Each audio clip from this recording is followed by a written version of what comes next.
o considerar de presentación. Bueno, usted tiene aproximadamente de 50 minutos a una hora si gusta Ok. para que nos pueda, si usted desea tardarse un poco más, adelante. Tenemos apartada, digamos, la hora de 10 a 12 de la mañana, del día, perdón, aquí de este lado. Estupendo. Entonces, tenemos ese tiempo. Bueno, Perfecto. pues, Gracias. damos inicio entonces a esta sesión en donde reitero el agradecimiento a las personas que están conectadas, a mis compañeros del cuerpo académico y de manera muy especial al doctor Francisco Javier Ambrosio Velasco Gómez, quien es nuestro ponente del día de hoy. Voy a proceder a leer su semblanza para presentarlo de la mejor manera. Él es maestro en filosofía de la ciencia por la UNAM. Tiene también una maestría en ciencia política y es doctor en filosofía en el área de historia y filosofía de la teoría política por la Universidad de Minnesota. Además, tiene un diplomado en antropología jurídica y un diplomado en peritaje antropológico por el INA. Desde 1976 es académico de la UNAM y actualmente es investigador titular C en el Instituto de Investigaciones Filosóficas de la UNAM y profesor de asignatura de la Facultad de Filosofía y Letras de la misma universidad. Fue el primer coordinador de posgrado de Filosofía de la Ciencia de la UNAM de 1993 al 2001 y director de la Facultad de Filosofía y Letras también de la UNAM por dos periodos, en el 2001 y en el 2009. Ha dirigido más de 20 proyectos de investigación individuales y colectivos y más de 80 tesis de licenciatura, maestría y doctorado. Ha sido profesor invitado en varias universidades de México, América Latina y Europa y ha participado como ponente y conferencista en más de 250 eventos académicos nacionales e internacionales. Tiene como muchas publicaciones, entre ellas 9 libros de autoría, más de 200 artículos y capítulos y 32 libros coordinados. Fue presidente de la Asociación Filosófica de México del 2014 al 2016. Recibió el premio Alonso de la Veracruz y el nombramiento de investigador. Actualmente es presidente de la Academia Mexicana de Ciencias Antropológicas y coordinador del Seminario Universitario de Problemas Científicos y Filosóficos de la UNAM. Recibió el Premio Universidad Nacional en Docencia en Humanidades en el 2024 y sus libros de autoría más recientes son El devenir de la filosofía mexicana a través de sus tradiciones y controversias y pluralismo, equidad epistémica y crítica a la epistemocracia. Pues, doctor, de nuevo le reitero mi agradecimiento y lo dejo con el micrófono para que pueda usted hacernos el favor de compartirnos la ponencia titulada Actualidad del Humanismo Indianista Mexicano. Si usted gusta, puede compartir si tiene alguna presentación o bien, si no, no pasa nada, así está bien. Sí, muchas gracias. Sí, preparé eh, una serie de, ¿cómo le llaman? Eh, eh, Láminas, ¿verdad? Es que no quiero decir PowerPoint porque es el colmo. Bueno, de láminas, para tratar de centrarme en el tema de humanismo indianista mexicano. Voy a explicar los conceptos. Entonces, si me permiten, voy a compartir ahora la presentación que tengo. Sí. Este, Ustedes me dicen si ya, Ya se ve que está compartiendo el programa, entonces ahora ya nada perfecto. más restaría ponerle en modo presentación. Eso sí que no sé cómo se hace. No sé Ah, si así vale. se ve bien, porque si cada vez que trato de hacer algo, no sé si Ok. se ve bien así. Sí, sí, sí se ve A ver, bien. o dígame usted y a ver si. Ah, en la parte de abajo del programa, en la ventana, en la parte inferior de la ventana del Sí, programa, sí, del lado derecho sí, inferior, sí, hay un icono que es como una pantallita que tiene una patita vertical en sí, la ya, parte inferior derecha. Si usted le da clic ahí, sí, debería ponerse la lámina completa en la pantalla. ya está, ¿verdad? Exacto, ya se Ah, ve. bueno, mire Ujú. qué fácil es. Ok, Muy bien. Bueno, adelante, pues, doctor. muchas gracias. Reitero la invitación a usted, al doctor Pizarro, pues a las dos universidades y a los organizadores de este ciclo, pues todo un honor poder participar y encantado en dialogar con ustedes. Bueno, lo que quisiera presentar ahora es eh, pues una tradición de humanista. Vamos a esclarecer un poco qué entiendo por humanismo. Una tradición humanista que es propiamente mexicana, pero se origina en el diálogo y en las controversias en torno, sobre todo en las controversias en torno a la conquista, en la que destaca muy especialmente la visión crítica de la Escuela de Salamanca, Vitoria Soto y sobre todo el discípulo de ellos más destacado en América, que es Alonso de la Veracruz, que fue desde luego también salmantino. Y a partir de esta crítica de la conquista y del dominio imperial, y al mismo tiempo de la defensa de la autodeterminación de las naciones y pueblos indianos, pues se desarrolla una tradición de pensamiento humanista.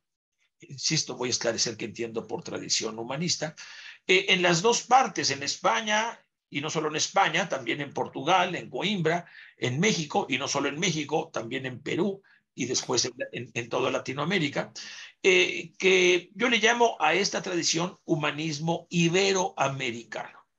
Pero el desarrollo específico de esta tradición en México desde el siglo XVI, pues constituyen lo que llamo, dentro del humanismo iberoamericano, el humanismo mexicano.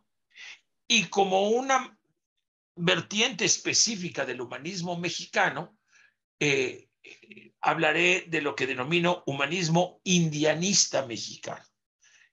Esclareceré también el concepto de indianista. Una vez esclarecidos estos conceptos y analizado un poco sus orígenes, pasaré a referirme brevemente a algunos momentos claves de desarrollo del humanismo indianista mexicano, sobre todo para mostrar su vigencia actual en figuras como Miguel León Portilla, Pablo González Casanova y Luis Villoro, que son herederos y al mismo tiempo forjadores de este humanismo indianista mexicano. Bueno, este es el contenido básicamente de la plática, ¿verdad? Y bueno, empiezo por esclarecer el concepto de humanismo. Eh, Aquí retomo una reflexión de un gran filósofo del exilio e historiador del exilio republicano español, Wenceslao Roses, a quien debemos traducciones valiosísimas, como la traducción del Capital, la traducción de libros clave del humanismo renacentista italiano, un enorme trabajo de traducción de clásicos al castellano que hizo el profesor Wenceslao Roses, historiador y filósofo del exilio republicano español. Él nos dice en esta traducción, en el prólogo a esta traducción que hace del clásico Renacimiento en Italia de Simons, nos dice: la palabra humanismo tiene cierto regusto germánico y es en efecto moderna. En cambio, son del más puro sabor italiano el vocablo genérico de humanità, para expresar la cultura humanista, y el nombre humanista para designar al profesor de estudios humanos.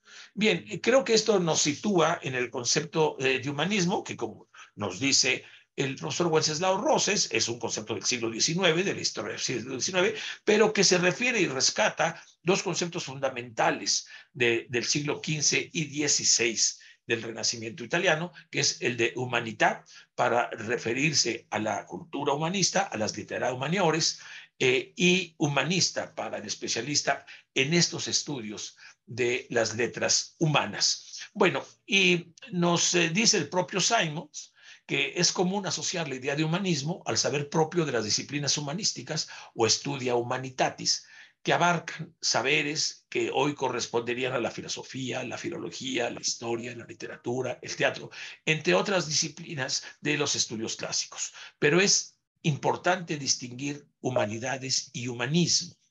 No todo el cultivo de las humanidades es propiamente humanista, nos aclara el propio Simons. La esencia del humanismo, además de esta recuperación y traer al presente culturas clásicas antiguas, lo esencial del humanismo, nos dice Simons, cifrábase en una nueva y vital percepción de la dignidad del hombre como un ser racional, libre, al margen de los preceptos teológicos. Bueno, la misma teología, desde luego, puede considerarse como uno de los ámbitos del humanismo, quizás aquí a diferencia con el propio Sartre. Bueno, nos sigue explicando y ya para concluir, además es central el ideal de ser humano libre, dueño de sí mismo y no dependiente de voluntades ajenas o de fuerzas inexorables que los humanistas del Renacimiento retoman de la antigüedad para transformar la realidad del presente de tal manera que aquellos ideales tengan plena vigencia. Bien, esta es la idea de humanismo que rescato y a continuación pues me voy a referir a uno de los más destacados, influyentes humanistas del Renacimiento, a Nicolás Maquiavelo. Y voy a hacer una cita como un ejemplo muy expresivo, muy, diríamos, paradigmático del espíritu humanista del siglo XVI. Se trata de la carta que escribe Nicolás Maquiavelo a su amigo Francesco Vettori del 10 de diciembre de 1513, en la que le comunica y le anexa un librito, el Principatibus. Maquiavelo en estos momentos, 1513, se encuentra desterrado, exiliado a las afueras de la ciudad de Florencia, desterrado por los Medici, quienes lo condenan por participar en una conspiración republicana en contra pues del despotismo de los Medici recién llegados al poder tras derrocar la República Florentina a la que había servido Maquiavelo por más de 10 años. Y bueno, ahí en su granja, ¿verdad?, de San Cachiano, nos dice lo siguiente. Anochecido, vuelvo a mi casa y entro en el escritorio. Y en el umbral me despojo de las vestiduras cotidianas cubiertas de fango y lodo. Y me visto reales y curiales ropas, tal y como está ahí en el retrato, ¿verdad? Y decentemente vestido, penetro en las viejas cortes de los antiguos, en las que, recibido amablemente por ellos, me nutro del manjar que es mi manjar y para el cual nací. Allí no me avergüenzo de platicar con ellos y de pedirles justificación de sus acciones, ni ellos tan humanos dejan de contestarme.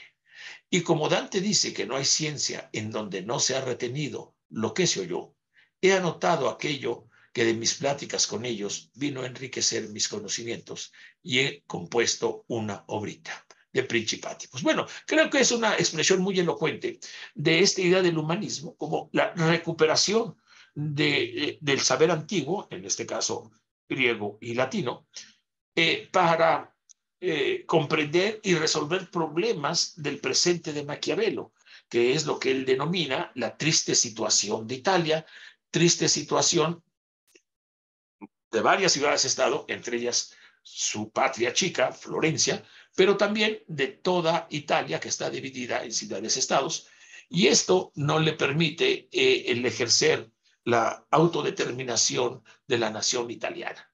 Y por eso pues busca esta unificación. Pero justo lo que tenemos aquí es un ejemplo paradigmático del humanismo en el que se rescata el saber antiguo para resolver problemas presentes de acorde a ideales de libertad, de autodeterminación, de autoconstrucción, no solo personal, sino colectiva.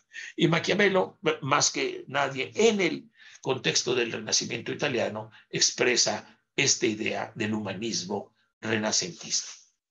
Bien, pero desde luego el humanismo renacentista no es el único humanismo. Hay injustificadamente un ninguneo, así hablamos no sé si esa expresión también sea en España, un ninguneo, negación, desconocimiento, desprecio a otras tradiciones humanistas del mismo siglo XV y XVI, tan importantes como la italiana, ¿no?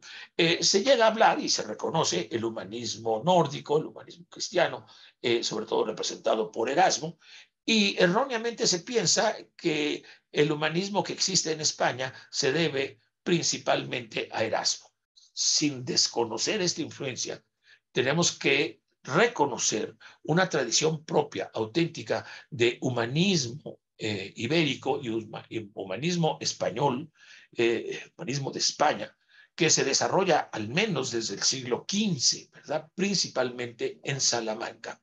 Al respecto, nos dice este gran filósofo del exilio republicano español, Joaquín Xirau, en un ensayo que se llama El humanismo español, que el humanismo renacentista de España es inclusive de mayor fuerza y alcance que el italiano, porque el italiano, salvo la honrosa excepción de Maquiavelo y alguna otra figura más, es apolítica.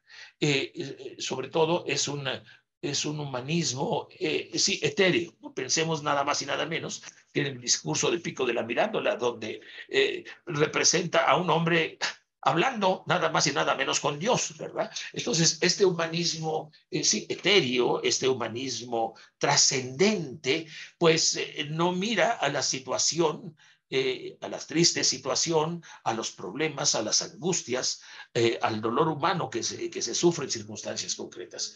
En cambio, el humanismo español parte de esta situación y nos dice Girau, es un humanismo político e inmanentista de principio a fin.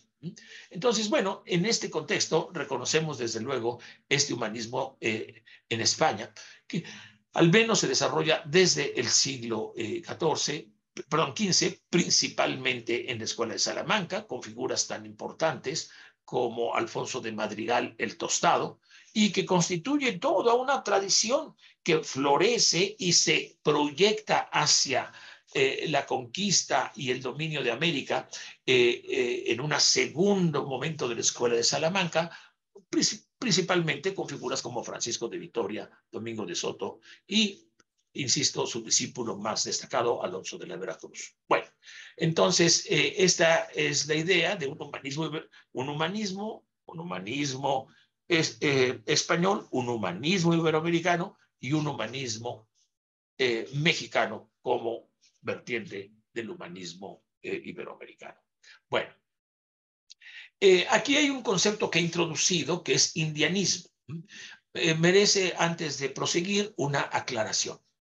De acuerdo a Luis Villoro, en este muy importante libro que escribe bajo la dirección de José Gauss, este gran profesor del exilio republicano español, escribe que su tesis de maestría, bajo la dirección de Gauss aquí en la UNAM, los grandes momentos del indigenismo, ¿verdad? En 1950.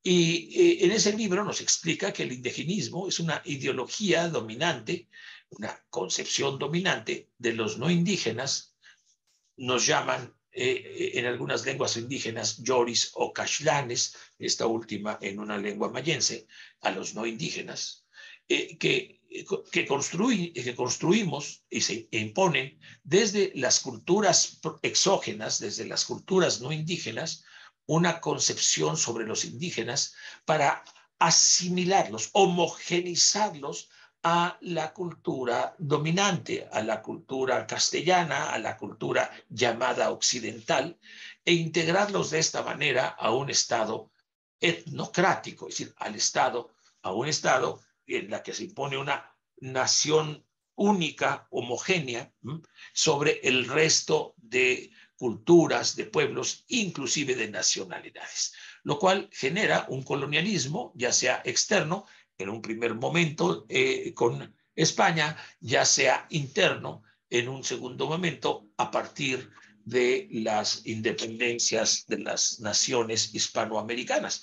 La metrópoli ya no será España, sino será precisamente el Estado nacional, que sigue siendo etnocrático y que ejerce, rescatando este concepto tan importante de Pablo González Casanova, con un colonialismo interno. Bueno, a diferencia del indigenismo, que tiene todas estas connotaciones e implicaciones colonialistas, de acuerdo a Rodolfo Staffenhagen, un muy destacado antropólogo que realizó un trabajo incansable y muy meritorio a nivel mundial sobre los derechos de los pueblos indígenas, como relator de los derechos de los pueblos indígenas de la ONU, y utiliza el término indianismo para oponerlo a indigenismo. Indianismo es una concepción auténtica de los indígenas desde su propia cultura y perspectiva sobre ellos mismos que les permite definir autónomamente cómo han de insertarse en una nación y en un estado más amplio. Esto se asocia desde luego con una posición anticolonialista, sobre todo contraria a un colonialismo interno, y desde luego autonomista. Bien, eso es la distinción que quería hacer entre indianismo e indigenismo. Bueno, déjenme nada más insistir un poco en algunas consecuencias de la visión externa, de la visión indigenista y colonialista, ¿no? Estas visiones constituyen lo que llamo la falacia epistemocrática. ¿No? ¿En qué consiste la falacia epistemocrática? En asumir una superior, cierto grupo étnico, cierto pueblo, cierta nación, cierta clase social, adoptan una superioridad racional, una supuesta superioridad racional, social, cultural y política, principalmente a partir de la cultura europea, respecto a toda una masa de población, de personas, de individuos, ¿no? Generalmente en los procesos de colonialismo de los pueblos originarios de los que se someten a la colonia, para justificar precisamente ese dominio de los conquistadores o de los imperios sobre las colonias, sobre las poblaciones, los pueblos, las personas que generalmente son consideradas como bárbaros, ¿verdad? Una característica muy interesante es que la escuela de Salamanca, sobre todo a partir de Vitoria y Domingo de Soto, pues encabezan esta crítica a la falacia epistemocrática como argumento, o mejor dicho, como contraargumento principal de la justificación de la dominación imperial. Y esta crítica a la falacia epistemocrática involucra desde luego una visión pluralista de las culturas, y no solo pluralista, que reconoce que existe una diversidad de culturas, sino con un sentido de equidad, no necesariamente de igualdad, pero sí de equidad. Todas las culturas son igualmente dignas de respeto. No quiere decir que todas sean iguales, no. Eso sería anular un poco la diversidad cultural, sino dignas de respeto y consideración. Y toda cultura, pues, tiene elementos valiosos y no hay ninguna que a priori pueda considerarse como superior a otras. Esta es la idea de equidad epistémica. Bueno, con estas ideas, pues vamos a ver cómo se desarrolla las polémicas en relación a la falacia epistemocrática que justifica las relaciones de dominación colonial, tanto externa como interna, desde el siglo XVI hasta ahora. Vamos a hablar de un primer momento, siguiendo aquí a Miguel León Portilla, que defiende la existencia de un humanismo mesoamericano previo a la conquista, pues en los grandes Tlamatinime o filósofos sabios, como Nezahualcóyotl, ¿no? Este primer humanismo prehispánico, claro, le denomina León Portilla mesoamericano, pero habría que especificar más concretamente si se trata de culturas nahuas, de culturas toltecas, mayas, etcétera, ¿no? Bueno, voy a dar un ejemplo muy importante de este humanismo, de textos que recupera Miguel León Portilla. Bueno, de hecho son textos que recupera Fray Bernardino de Sahagún en la Escuela de Tlatelolco, que es la primera universidad intercultural de América. La Escuela de Tlatelolco, fundada desde los años 530, ¿no? Precisamente pues en la ciudad de Tlatelolco, que era la ciudad gemela de México Tenochtitlan. Y en esta hay que también señalar que esta idea de la interculturalidad es una idea muy importante en la península, en España, ¿no? Recordemos pues el proyecto de la Universidad de Alcalá, de la Biblia políglota, por ejemplo, ¿no? Y el hecho, no hay que olvidar que España fue durante siglos quizás la región más pluricultural de Europa, en la que convivían las tres grandes religiones monoteístas, el cristianismo, el judaísmo y el islam, ¿verdad? Y esto es una tradición muy importante, una tradición pluricultural, multicultural, que se va a potenciar con el encuentro o el encontronazo de las culturas también muy diversas en América. Bueno, este es el contexto de este diálogo. Es un diálogo que tuvo lugar en Tlatelolco en 1524 entre los 12 primeros misioneros franciscanos y 12 sacerdotes sabios tlamatinime nahuas. Y se trata de se llama coloquios y doctrina cristiana. Los escribió un testigo nahua, indígena, de 1524, y después lo recupera Fray Bernardino de Sagún en el Colegio de Tlatelolco décadas después. Bueno, ante los argumentos de los frailes de que el cristianismo es la religión verdadera, veamos qué responden estos tlamatinim, estos sabios, estos filósofos nahuas. Habéis dicho que no son verdaderos los dioses los nuestros, dicen los tlamatinime. Nueva palabra es esta la que habláis, y por ella estamos perturbados, y por ella estamos espantados, porque nuestros progenitores, los que vinieron a vivir en la tierra, no hablaban así. En verdad, ellos les dieron su norma de vida. Tenían por verdaderos, servían, reverenciaban a los dioses.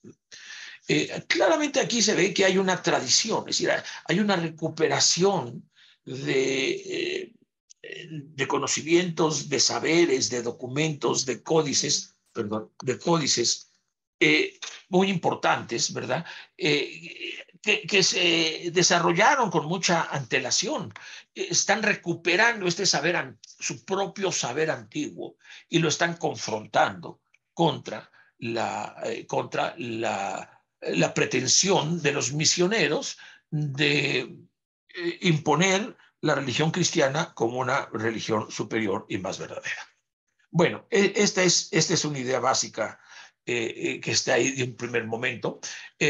Perdón, aquí ya me salté. Voy a pasar a los siguientes versos o párrafos de esta respuesta de los Tlamatinibe. No podemos estar tranquilos y ciertamente no lo seguimos. Eso no lo tenemos por verdad, aun cuando os ofendamos. Es ya bastante que hayamos dejado, que hayamos perdido, que se nos haya quitado, que se nos haya impedido la estera, el sitial.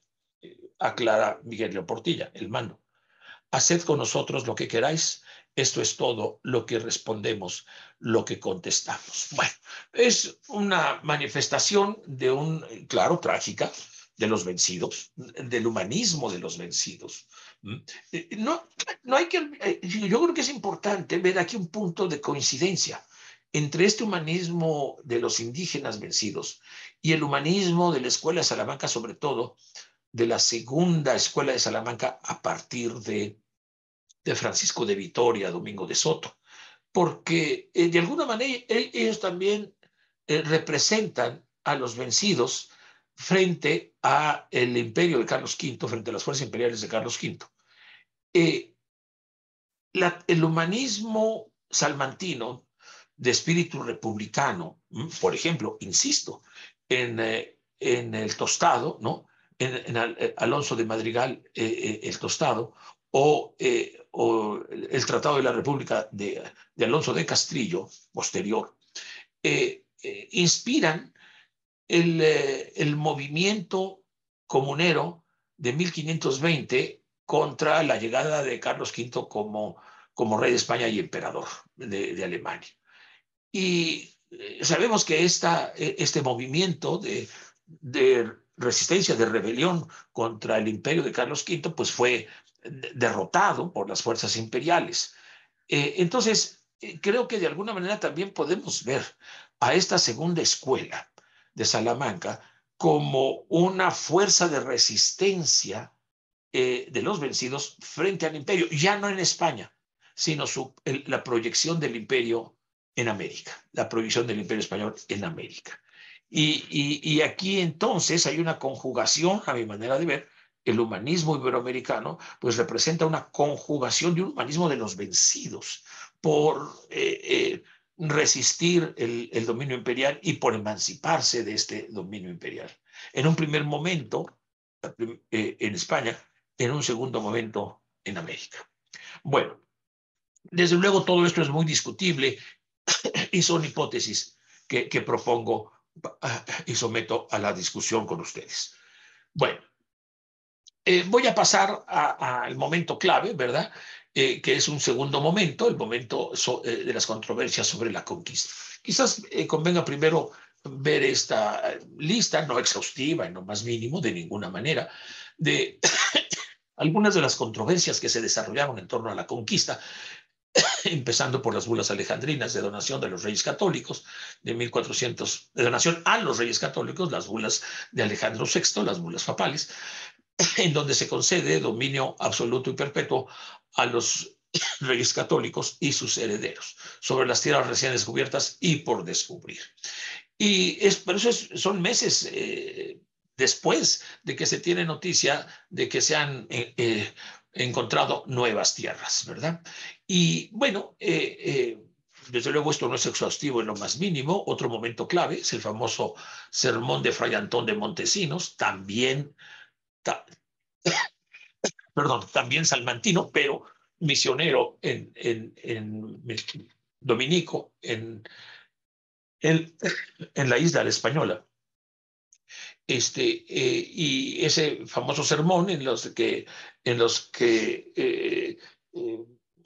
pues llama severamente la atención a encomenderos, conquistadores, de que están exterminando a los indígenas, de que el sentido de las buenas alejandrinas y el sentido de la presencia de España en América no es la explotación y la exterminación de los naturales, sino por el contrario, su edificación, su bienestar, su cuidado, y lo que están haciendo pues es exterminarlos. Este famoso sermón de 1511 que presenció y escuchó Bartolomé de las Casas, y a raíz de que era en aquel entonces encomendero en la isla La Española, hoy República Dominicana. Y que, bueno, a raíz de ese sermón, pues Fray Bartolomé de las Casas empieza su conversión y a convertirse en un par de años en uno de los defensores más intensos, más constantes, más auténticos de los indios frente a los excesos, explotación, dominación de los conquistadores.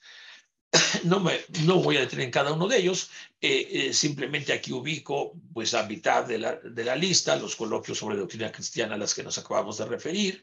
Desde luego, y esto es muy importante, a partir de 1526, la segunda escuela de Salamanca, donde destacan Domingo de Soto y Vitoria, toda la obra de las casas, tanto en América, que fue muy breve, pero sobre todo en la corte imperial, en la que continuamente insistía ante el emperador Carlos V a favor de los indios, ¿no?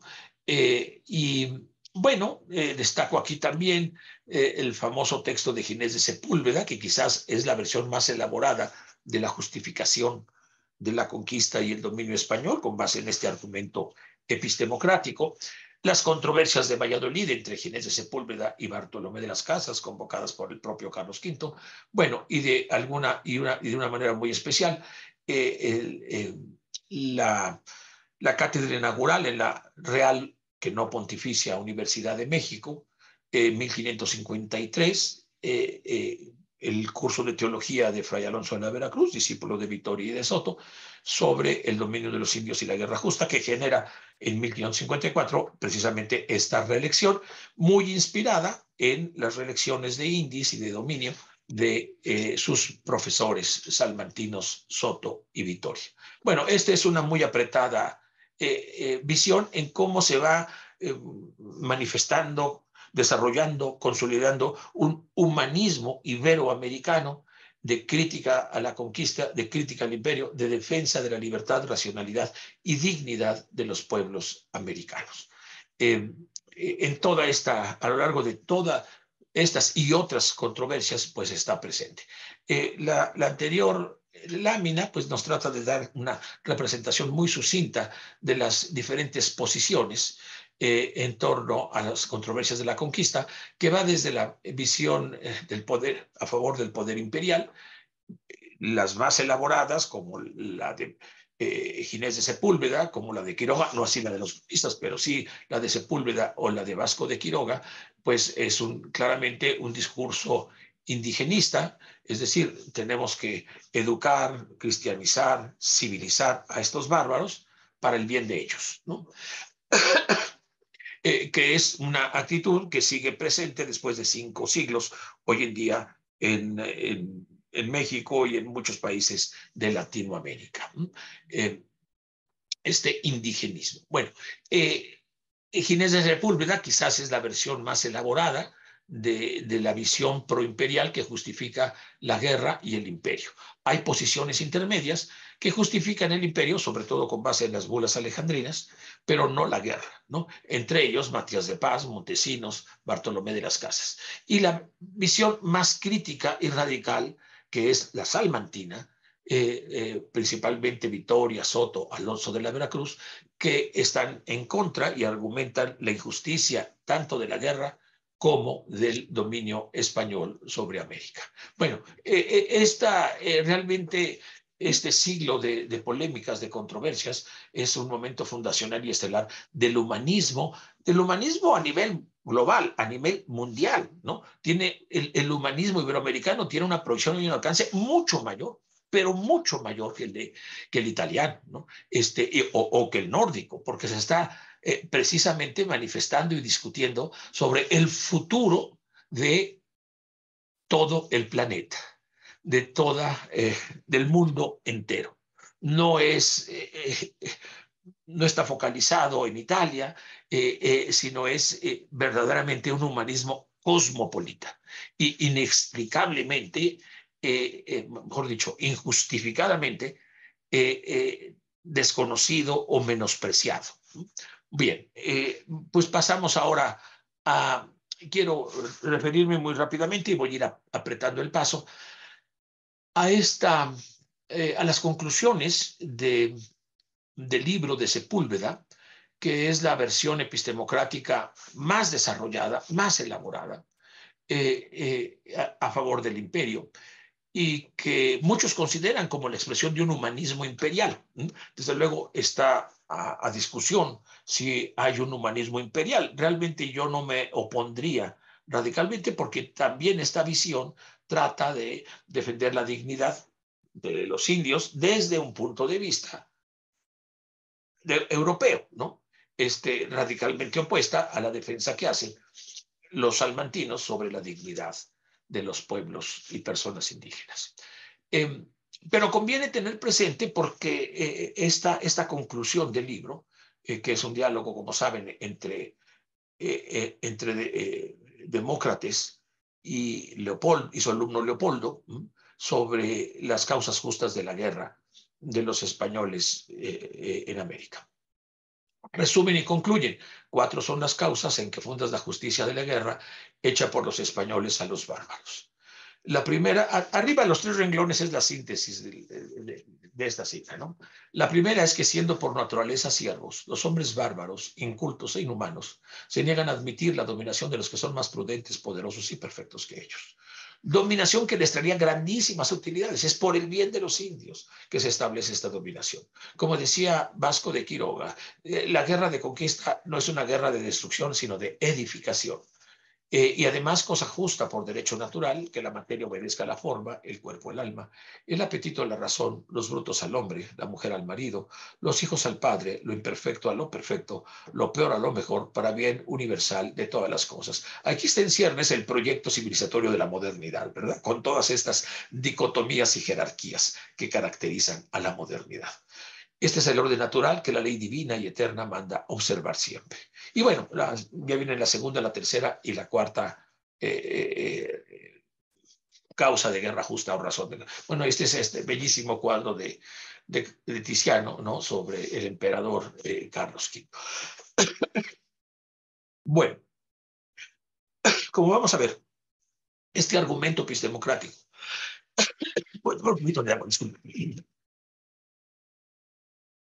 Estoy saliendo de una gripa que todavía tengo unos resabios. Disculpe.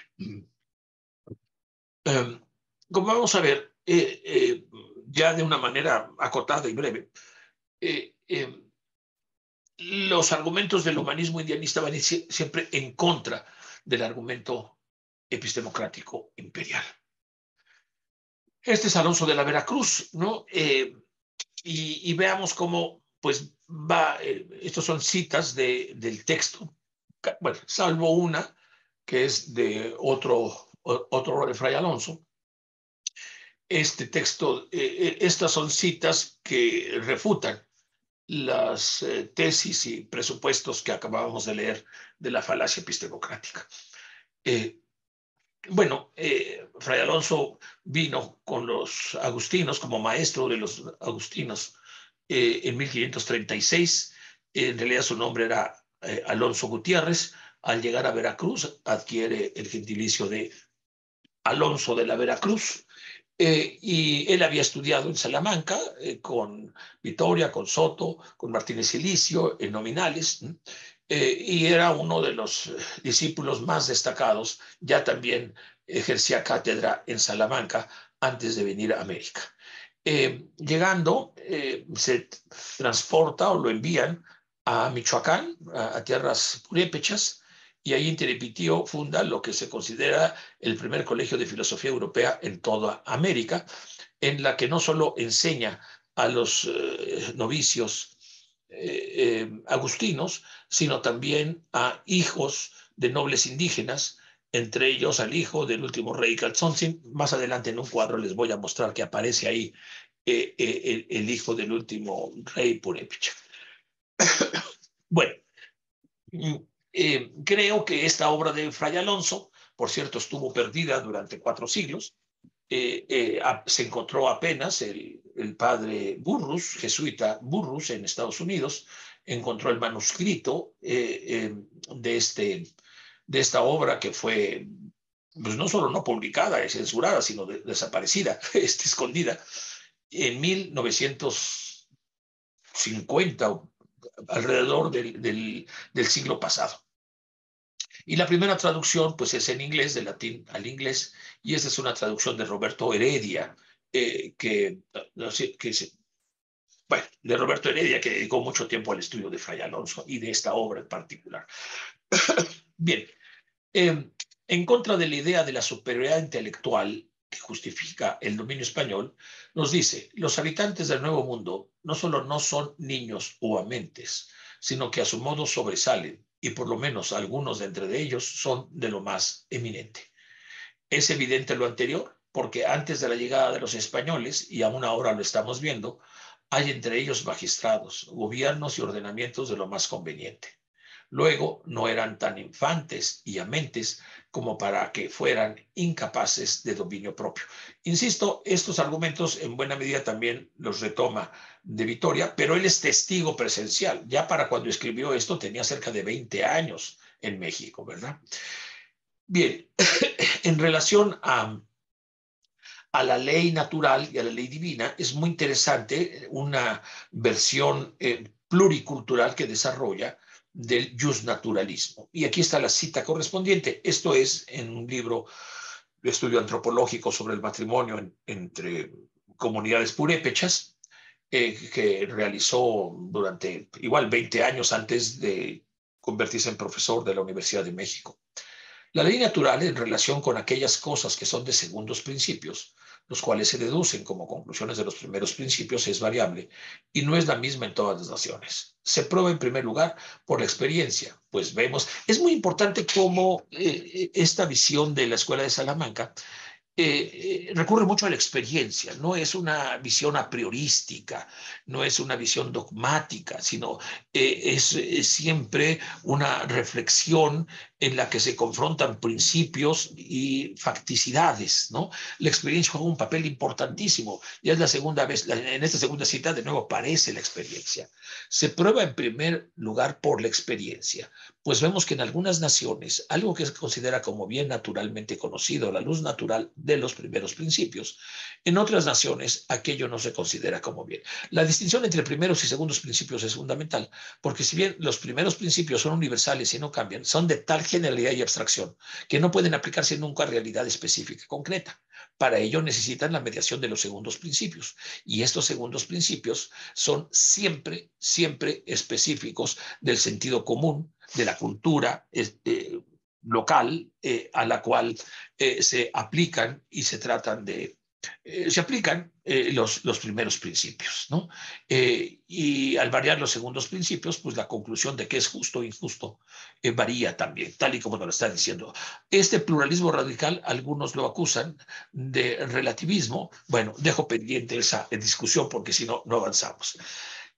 Como base de las críticas, aquí pues está refutando dos tesis fundamentales que habíamos visto en el argumento predominante expresado paradigmáticamente por Ginés de Sepúlveda: la barbarie de los indios y la existencia de un orden natural que debe de ser el fundamento de todo orden social y político.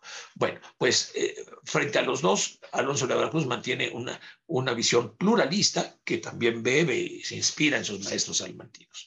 Y como conclusión, se sigue que aquellos señores que habían sido elegidos por sus pueblos no pudieron ser despojados de sus dominios verdaderos por los españoles, aun cuando permanecieran en la infidelidad. ¿Por qué? Porque la fe no da ni quita dominio. Es una teoría laica del poder la que están manteniendo, y mucho menos después de su conversión a Cristo. Y así los españoles tampoco pudieron tener dominio verdadero. Esto es de la reelección de Dominio Fidelio Medius Tobelo sobre el dominio de los indios. La conclusión final de la obra es muy radical, muy radical. Dice Alonso de la Veracruz: está obligado el emperador a reparar todo el daño que han sufrido aquellos infieles que vivían pacíficamente y a restituirles todo lo que les fue quitado. Y la misma obligación tienen todos los capitanes y soldados que tomaron parte en estos daños y despojos. Incluso la radicalidad crítica de Alonso de la Veracruz es mayor, es más radical que la del mismo Bartolomé de las Casas, porque Bartolomé de las Casas siempre reconoció la validez de las bulas alejandrinas. No así ni Vitoria, ni Soto, ni Alonso de la Veracruz, porque no reconocían el poder terrenal del Papa. Esto en base, no nos da tiempo, de la teología positiva que fundaron y desarrollaron estos salmantinos. Bien, Bartolomé de las Casas pues también se inspira en esta misma idea, y aquí tenemos este argumento basado en Aristóteles: pues si bien los efectos son testigos demostrativos de sus causas, y todas las habilidades, obras que arriba hemos mencionado de los indígenas, referido a haber hecho y hacen cada día los indios, artes mecánicas, edificaciones, orfebrería, herrería, etcétera, no pueden ser hechas ni aun imaginadas sin grande ingenio y juicio. Aquí estas indianas gentes tenían pueblos y ayuntamientos ordenados y edificios en ellos que llamamos ciudades, donde vivían socialmente para poder vivir en paz y en ella conservarse. Tuvieron razón, buen juicio y prudencia. Mismo argumento de Bartolomé de las Casas. Bueno, ahora sí ya voy a abreviar porque creo que ya me extendí mucho. La idea que voy a prácticamente a mencionar, y quizás con un ejemplo o dos máximo antes de llegar al presente, es que eh, eh, esta tradición humanista de origen salmantino, crítica a la guerra y crítica a la dominación imperial, y en defensa de la racionalidad, de la dignidad y de la libertad de los pueblos originarios de América, pues constituye en México toda una larga tradición que se va a estar cultivando y desarrollando como un pensamiento anticolonial durante los siglos XVII, XVIII y hasta llegar a la independencia. Como vamos a ver, estoy abreviando mucho, como vamos a ver, esta tradición humanista en México, de origen salmantino, esta tradición humanista que tiene como foco de atención la defensa de los indios, constituye el fundamento intelectual de la Revolución de Independencia de México, y probablemente de otros países latinoamericanos. Esta es una tesis muy importante que va a desarrollar precisamente José Gauss. Vamos a referirnos brevemente a ella más adelante, pero que sí marca una diferencia radical. No es la Revolución Francesa, no es la Ilustración Francesa, no es tampoco la Revolución Norteamericana las que motivan y propician las independencias iberoamericanas. Esto es parte de la leyenda negra, como si no fueran capaces los pueblos y naciones iberoamericanas y hispanoamericanas de desarrollar un pensamiento propio emancipador, sino la tesis de Gauss, que en realidad está recuperando esta tradición tan importante, esta tradición humanista tan importante, es que esta tradición humanista es el fundamento de las independencias de las naciones hispanoamericanas. Voy a referirme muy rápidamente a algunas, primero en todo el periodo barroco, tanto a nivel de cultura académica, criollismo, como a nivel de cultura popular, esto que llama Bolívar Echeverría, el etos barroco, ¿no? Que en realidad es una síntesis muy abigarrada, pluricultural, de elementos indígenas y de elementos españoles, ¿no? Que constituyen cultura académica y popular absolutamente de resistencia a la modernidad, basada en una cultura científica y tecnocientífica, ¿no? Esta modernidad, de nuevo recurrimos aquí a los grandes filósofos del exilio republicano español, como el propio Gauss, como Eduardo Micol, como Adolfo Sánchez Vázquez y sobre todo Juan García Vaca, todos ellos eminentes profesores españoles del exilio republicano que viven y trabajan en México y desarrollaron en el siglo, a mediados del siglo XX, una de las críticas más agudas y precoces sobre el proyecto de la modernidad, el proyecto civilizatorio de la modernidad, muy a contrapelo de toda la filosofía moderna y la filosofía de la historia moderna que celebran a las ciencias, las técnicas, como el motor principal del progreso humano. Frente a eso, este importantísimo humanismo iberoamericano representa una crítica incluso anterior a la escuela de Frankfurt, a Habermas, o a Marcuse, o a Gadamer, o todas estas visiones críticas de la segunda mitad del siglo XX sobre la modernidad. No me da tiempo de desarrollar esta idea de cómo el humanismo iberoamericano representa una filosofía radicalmente crítica a la modernidad, sobre todo a la racionalidad tecnocientífica, ¿no? ¿Y por qué esta crítica? Porque se olvida precisamente del humanismo. Bien, no abundo más, simplemente voy a pasar a referirme a algunos momentos. Está, desde luego, Carlos de Sigüenza y Góngora en el siglo XVII. Aquí está el Teatro de Virtudes Políticas, en la que da la bienvenida al nuevo virrey, pero le dice que para poder gobernar con justicia tiene que imitar a los grandes emperadores, no de Europa, sino de México, ¿verdad? A los grandes emperadores del Imperio Azteca. Bueno, y sobre todo quiero hacer referencia, y me detengo un momento más, en esta extraordinaria mujer. A mi juicio, una de las humanistas más importantes, no solo de toda la historia de México, sino yo diría también de Iberoamérica. Me voy a referir solo a este poema en la que claramente ustedes verán que está resonando o se está inspirando en el diálogo de los 12, ¿no? Y de nuevo, este es el tipo de humanismo mexicano que se desarrolla durante la colonia como un pensamiento crítico al colonialismo, ¿no? Al menos en el plano intelectual. Esta loa al divino Narciso claramente está haciendo referencia lo pueden ver ustedes, al diálogo de los 12. Se trata de un diálogo, de una obra teatral, es una poesía dramática de una obra teatral en la que dialogan una pareja de españoles, que es la religión y el celo conquistador, y una pareja de indígenas, que es América y Occidente. Nos recuerda, Sor Juana, que América es Occidente en relación a Europa. Occidente, que es un noble indígena, y América, pues representa la cultura indígena. Y entonces así habla América, le habla América a la religión. si el pedir que yo no muera, porque la religión intercede ante el conquistador, no la mates, no mates a los indígenas que los necesito vivos. Dice, si el pedir que yo no muera y el mostrarte compasiva es porque esperas de mí que me vencerás altiva, como antes con corporales, después con intelectivas armas, estás engañada. Pues aunque lloro cautiva, mi libertad, mi albedrío, con libertad más crecida, adorará mis deidades. Bueno, la bellísima poesía que es una puesta en escena de el diálogo y que históricamente tuvo lugar en Tlatelolco en 1524.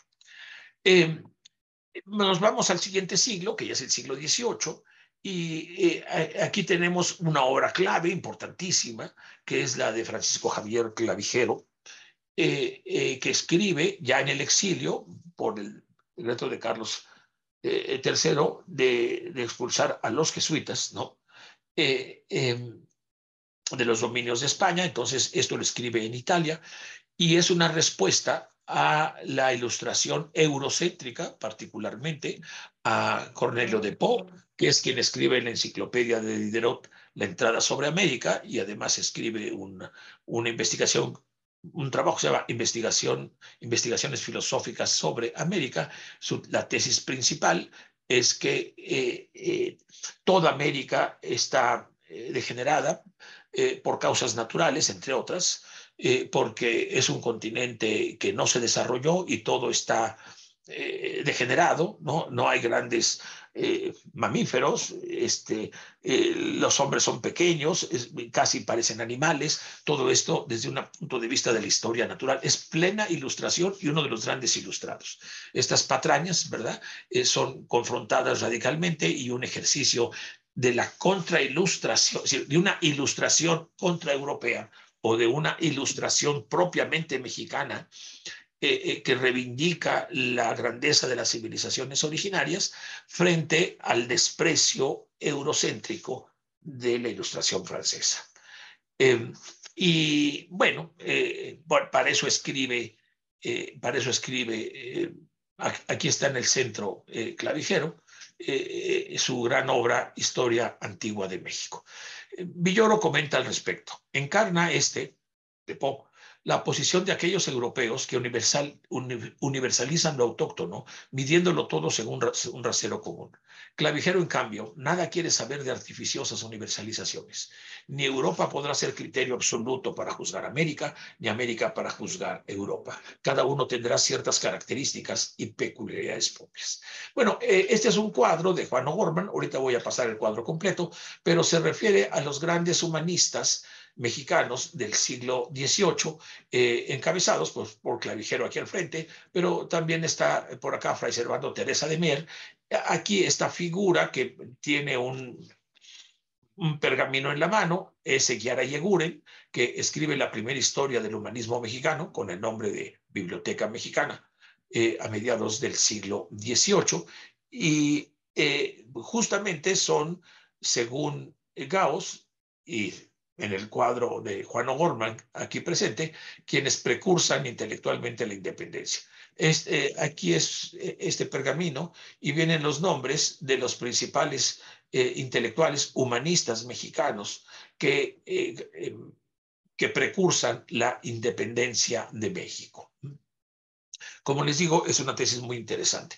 Bueno, este es el cuadro completo, fascinante, de Juan O'Gorman, en la cual aquí están en el medio los precursores intelectuales de la independencia de México. Claro, este cuadro está muy inspirado en José Gauss, y José Gauss, hay que decirlo, tiene una visión muy hispanista del humanismo mexicano e iberoamericano y no reconoce el momento fundacional tan importante del siglo XVI, a la cual pues hemos dedicado la mayor parte de esta plática.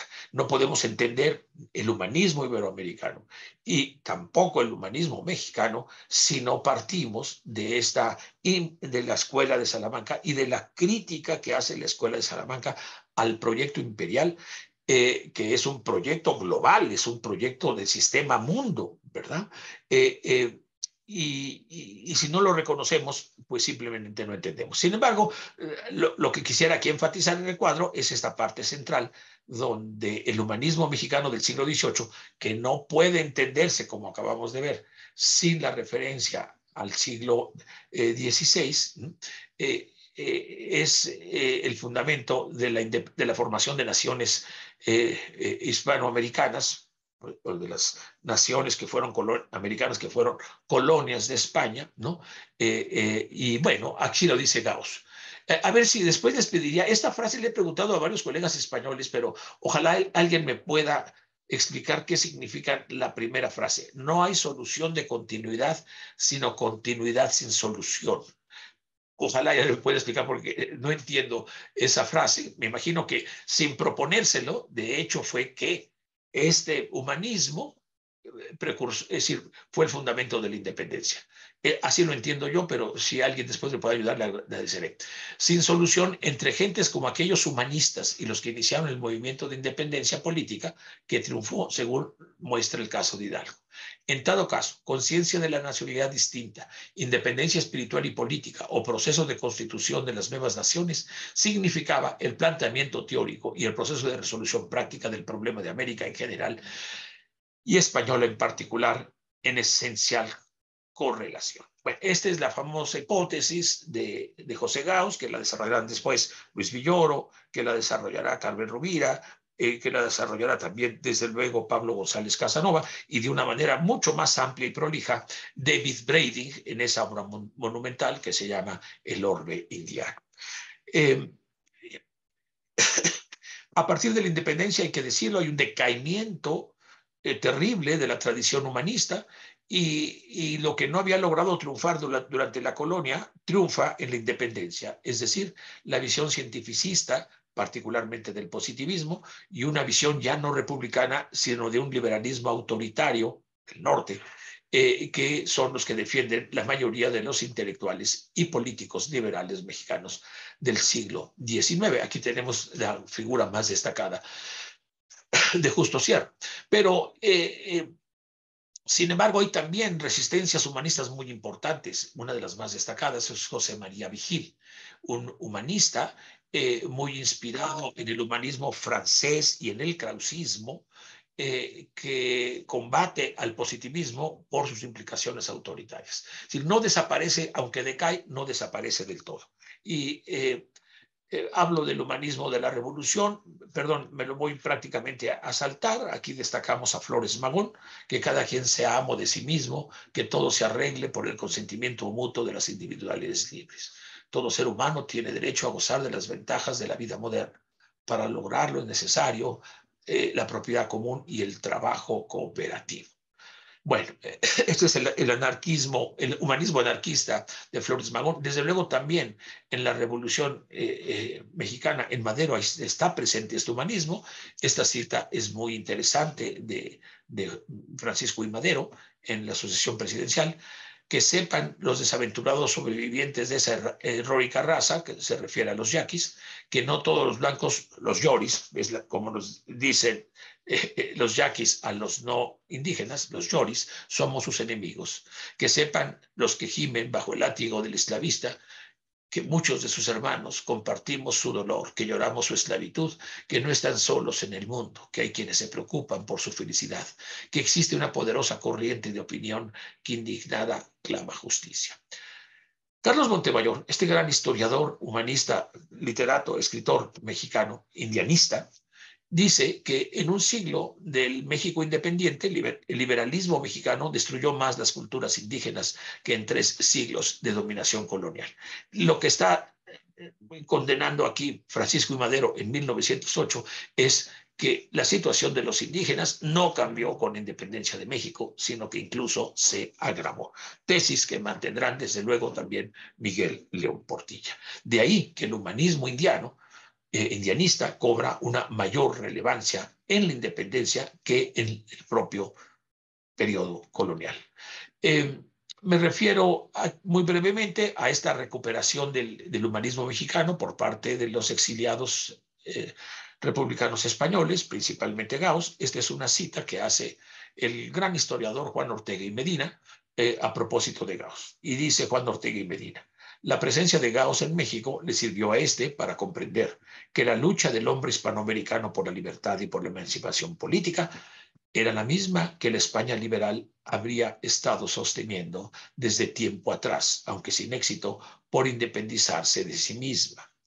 Dice Gauss: España, aquí Juan Ortega y Medina cita a Gauss: España era, según él, Gauss, la única nación del mundo hispánico que de un pasado imperial quedaba por hacerse independiente, no solo espiritual, sino políticamente. La misma Segunda República Española sería expresión de esta tradición humanista republicana que se origina en el siglo XVI y que la misma República Española pone en evidencia esta herencia humanista centenaria con la franja morada de su bandera, que refiere al pendón morado de los comuneros de Valladolid. Bien, para terminar, como decimos, la situación de los pueblos indígenas no se ha visto beneficiada significativamente, sino en muchos aspectos empeorada por la independencia de México. Es una tesis que sostiene Miguel León Portilla, Pablo González Casanova, Luis Villoro, Carlos Montemayor. Y de ahí, pues, la vigencia y mayor vigencia que tiene el humanismo indianista. Me voy a referir brevemente, pues, a estos tres grandes humanistas indianistas del siglo XXI. Primero, Miguel León Portilla. Cito: consumada la independencia y establecida la república, los indígenas fueron perdiendo los derechos en que se fundaba su personalidad jurídica. Al hacerse a un lado las distinciones étnicas, poco a poco fueron desapareciendo las antiguas repúblicas de indios. La imposibilidad de esgrimir derechos que les reconocían las leyes de Indias trajo consigo nuevas formas de marginación. Y la propuesta es sumarse a los movimientos indígenas del presente. Están inspirados en esta tradición humanista. Dice Miguel León Portilla: en el autorreconocimiento de la pluralidad cultural y lingüística, México encontrará un manantial de recursos, otras formas de concebir al mundo y de actuar sabiamente en él, antes no tomadas en cuenta. Podrá así renovar su proyecto como nación y hacer frente a los embates del exterior, dirigidos a imponer la más globalizante de todas las globalizaciones que hasta ahora se han visto. Bueno, esta es una citas relevantes del humanismo indianista de este gran profesor universitario, Miguel León Portilla. Este es Pablo González Casanova, pues nada más y nada menos que el comandante Contreras, comandante del ZLN, y está aquí su cita sobre el colonialismo interno. El colonialismo no es un fenómeno que solo ocurre a nivel internacional, como comúnmente se piensa, sino que se da al interior de una misma nación, en la medida que hay en ella una heterogeneidad étnica, mestizos, blancos, en la que se ligan determinadas etnias con los grupos y clases dominantes y otras los dominados. Bueno, el colonialismo, ese es el colonialismo, persiste hoy en México bajo nuevas formas, no obstante tantos años de revolución, reformas, industrialización y desarrollo, y configura aún las características de la ciudad y la política nacional. Esto lo escribe Pablo González Casanova en 1963, y desde luego su posición fue radicalizándose hasta llegar a ser uno de los principales intelectuales orgánicos del Ejército Zapatista de Liberación Nacional, que lo nombró el único no indígena comandante del ZLN.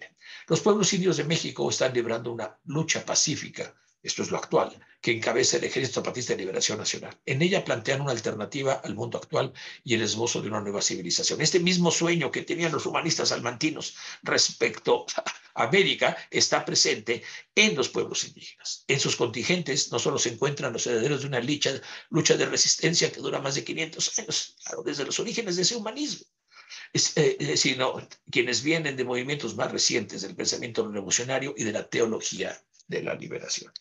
Finalmente, pues ya no me entretengo más. Aquí está esta idea de Luis Villoro, que enfatiza la persistencia del colonialismo. Desde el siglo XVI, los pueblos indios de América han sido para criollos y mestizos lo otro juzgado y manipulado para su explotación, o por lo contrario, para su redención. Mientras seamos nosotros quienes decidamos por ellos, seguirán siendo objeto de la historia que otros hacen. El problema indígena solo tiene una solución definitiva: el reconocimiento de la autonomía de los pueblos indios, que es la demanda que tenían Victoria, Soto de la Veracruz, Bartolomé de las Casas, hace 5 siglos. Bueno, pues ya estoy terminando. Nada más, aquí marco algunas coincidencias del humanismo indianista mexicano y su crítica a la epistemocracia, ¿no? Crítica al etnocidio y a la dominación colonial a lo largo de 500 años, del colonialismo hispano al colonialismo interno y la dependencia. La defensa de la autonomía de los pueblos indígenas frente al poder autoritario del Estado, sea externo, sea interno, sea nacional o sea externo. La convergencia entre los críticos de la conquista y el colonialismo del siglo XVI, XVII y XVIII y nuestros humanistas contemporáneos no son coincidencia, sino pertenencia a una tradición filosófica mexicana, multicultural, indianista, anticolonial y crítica, a la epistemocracia que se ha desarrollado como pensamiento de resistencia crítico al poder durante 5 siglos. Bien, pues creo que con esto ya lo dejo. Ya me pasé mucho, disculpen ustedes. Estoy viendo la noche, ya me pasé, disculpen. Gracias. No, doctor, al contrario, de veras que ha sido una clase magistral más allá de una simple conferencia. De hecho, no importa el tiempo que usted se haya pasado, yo le agradezco mucho, le agradecemos todos su intervención y de veras que ha sido magnífica. O sea, la manera en cómo lo fue encadenando, llevando, em, pero además cómo da la apertura al diálogo y am, si fuera necesario a un debate de algunos de los Claro, términos claro. que usted Todo es nos, debatible, sí, ajá, afortunadamente. no, nos comparte, me parece que eso es lo más, de lo más rico de su participación, porque no es la exposición meramente de un tema, sino es la apertura a líneas de debate, de discusión, de investigación, más allá de una clase, ¿no? Magistral. Entonces yo abro el micrófono para nuestros participantes, le pido a mis compañeros, el doctor Javier, la doctora y a los doctores que nos acompañan que se sumen a estas aperturas de diálogo que el doctor hace y que nos permitan escuchar. Gracias. Con permiso, pues si me permite. Sí, ah, doctor. bueno, gracias por el esfuerzo que ha realizado, doctor, a pesar de que la garganta no le ha acompañado y que la gripa pues le ha dificultado en fin, hablar con toda claridad, pero lo ha hecho y además agradecemos el esfuerzo. No importa que se haya pasado de tiempo, lo ha hecho en absoluto porque era mucho el tema que tenía que abordar y hacerlo en este apretado resumen, solo puede hacerlo alguien que domina la materia, que es un maestro como es usted, doctor. Así es que, en principio, muchísimas gracias. Yo no soy experto en la materia, soy simplemente historiador del arte, y claro, de estas cosas se aprende siempre muchísimo, ¿no? Yo enlazo lo que hemos escuchado hoy con lo que escuchamos al doctor Lázaro la última sesión sobre la Escuela de Salamanca, porque hay unas conexiones ahí evidentes, ¿no? Claro. Que a mí se me escapaban, ¿no? Y yo le recomiendo decir que si no ha escuchado, que como está en el canal YouTube, que por favor pueda Claro. ponerlo porque va a Sí, encontrar puntos de conexión muy interesantes con lo que usted nos acaba de presentar, que ha sido realmente no una conferencia, han sido 5 conferencias la que nos ha dado en esta tarde, ¿no? Hay unas, bueno, claro, es que ha tocado aspectos fundamentales no solo del humanismo en México novohispano, sino del humanismo en general. Es que hablar de Sigüenza o hablar de Sor Juana Inés de la Cruz es algo mucho más que todo esto, ¿no? Pero yo me quedo con esta parte de la articulación orgánica que nos ha dicho de las culturas barrocas, ¿no? Entre esas culturas intelectuales, digamos, ¿no? La criolla y la popular indígena. Yo siempre en clase planteo esta cuestión desde un punto de vista de la historia del arte, ¿no? No digamos, cualitativa digamos, en fin, valorativa, porque yo entiendo que las culturas indigenistas, ¿no? Más que populares son otra forma de expresión, ¿no? Yo los identifico así, es decir, no podemos, yo no lo entiendo como una dicotomía, sino como dos formas de expresión, una culta, que llamamos culta porque nos hemos acostumbrado a utilizar ese término, y yo llamo también culto, no me importa en absoluto, al contrario, a las expresiones populares indigenistas, ¿no? Claro, hablar de Clavijero, de O'Gorman, de Sierra, de Sisto Sierra, es que todo realmente de los exiliados españoles, ¿no? Del humanismo maderista, que es algo que me ha sorprendido enormemente porque desconocía exactamente, y perdón por la ignorancia que manifiesto en esto, la ignorancia de la existencia de ese humanismo maderista que me gustaría, si fuera posible, brevemente, que nos pudiera desarrollar un poco más porque me ha interesado. Y por último, Miguel León Portilla. Pero si es que, claro, los que le hemos escuchado aquí en Extremadura, en Trujillo, con unas jornadas que organizó de palabra y obra, que son hoy una biblia, digamos, ¿no? Para todo lo que tiene que ver con el indigenismo, con la cultura novohispana, pues ha sido muy emocionante, porque con don Miguel yo tuve una buena relación y además fue académico de honor de la Academia de Extremadura de las Letras y las Artes, ¿no? Y guardamos, ha sido para mí muy emocionante que mencione a don Miguel León Portilla finalmente. Nada más.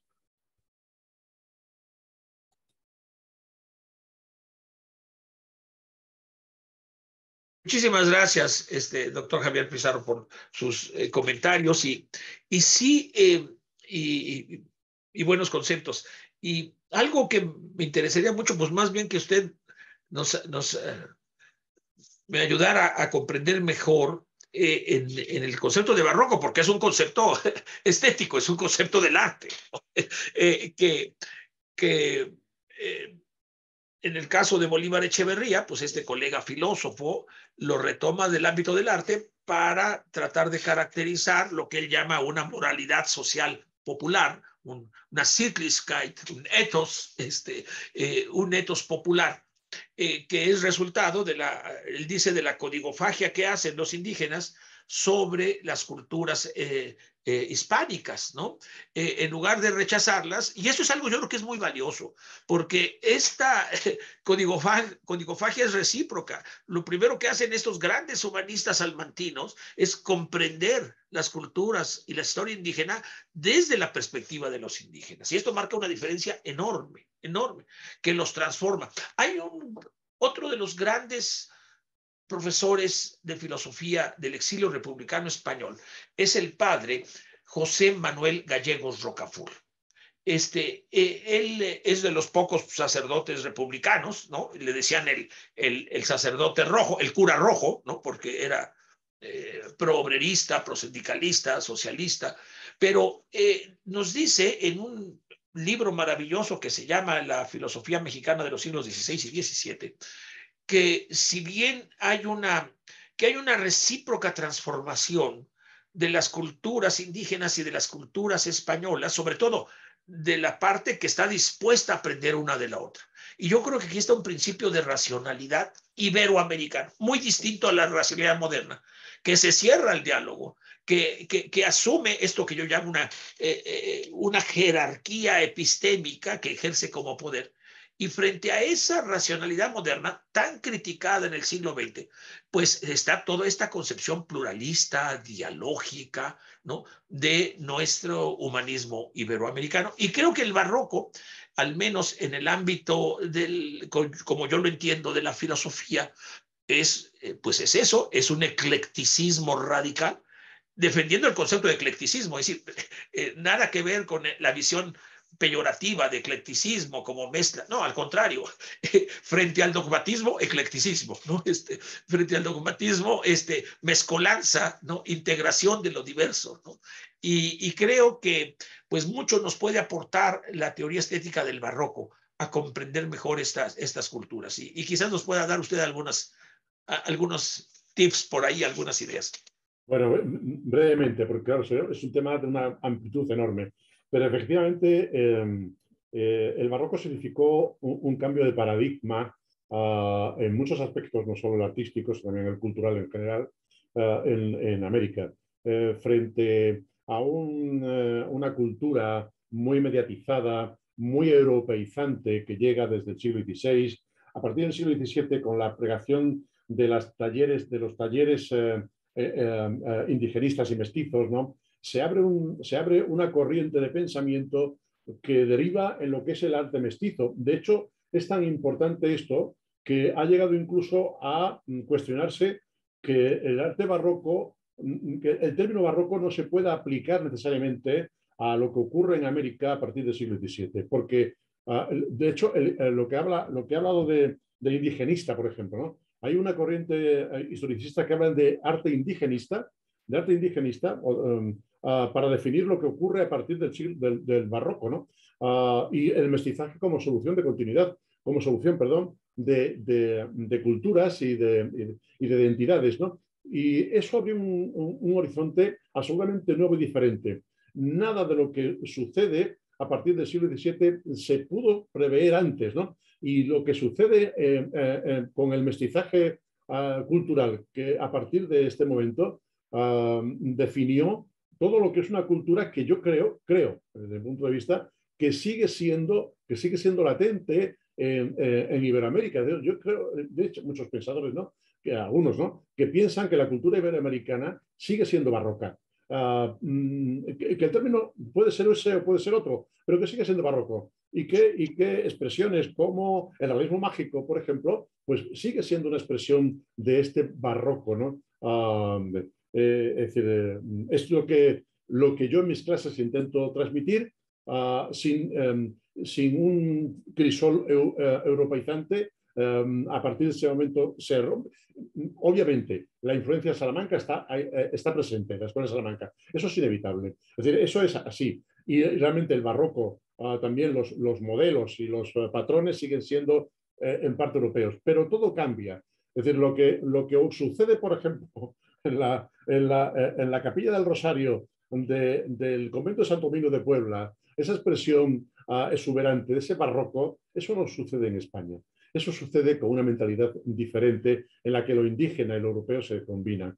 Y ese es el barroco. Y esa es la mentalidad de la que yo creo que todavía seguimos siendo herederos, afortunadamente.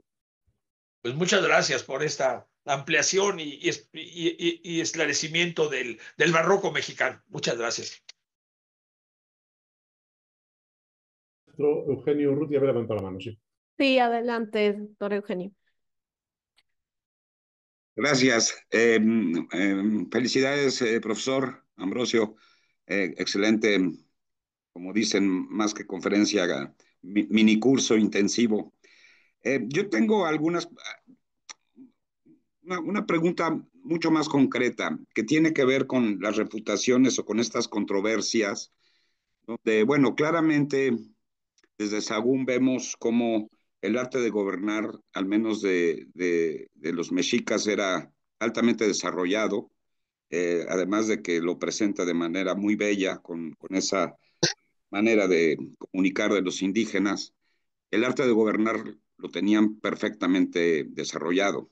Sin embargo, es como para entender, ¿no? El tema este de las controversias, cómo cómo incluían o cómo refutaban el tema de la antropofagia y el tema, porque se menciona varias veces, de que eran pacíficos, cuando realmente sabemos que pues, estaban en guerra permanente los diferentes pueblos, comunidades indígenas de México, al menos, y, y se habla como pacífico, ¿no? No pareciera esto ser como México tenochtitlancéntrico, ¿no? Pensándolo solamente en los mexicas y dejando a un lado todo lo que sucedía realmente en Mesoamérica y no digamos tal vez en toda América.